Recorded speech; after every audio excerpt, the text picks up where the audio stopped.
சமூக ஆர்வலரான அன்னை விஜி சரவணன் அவர்கள் கடந்த 4 ஆண்டுகளுக்கும் மேலாக ஸ்ரீவைகுண்ட தொகுதி மற்றும் அதன் சுற்றுவட்டார பகுதிகளில் உள்ள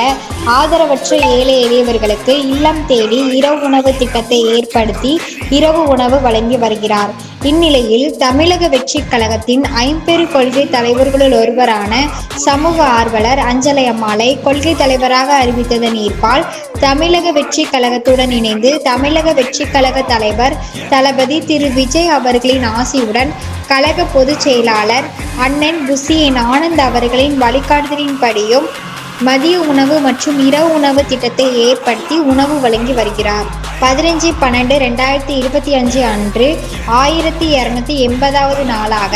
ஸ்ரீவைகுண்டம், கோட்டைக்காடு, உண்டியலூர், ஏரல், கீழமங்கலக்குறிச்சி, சிறுத்தண்டநல்லூர் ஆகிய பகுதிகளில் உள்ள ஆதரவற்ற ஏழை எளியவருக்கு மதிய உணவும், அண்ணாநகர், கொட்டாரக்குறிச்சி, ஆறுமுகமங்கலம், அரசன்குளம், மாரமங்கலம், இடையர்காடு, தளவாய்புரம், சம்படி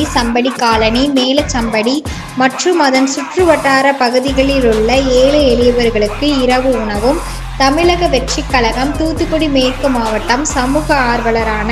அன்னை விஜி சரவணன் அவர்களின் சார்பில் 216 நபர்களுக்கு உணவு வழங்கப்பட்டது.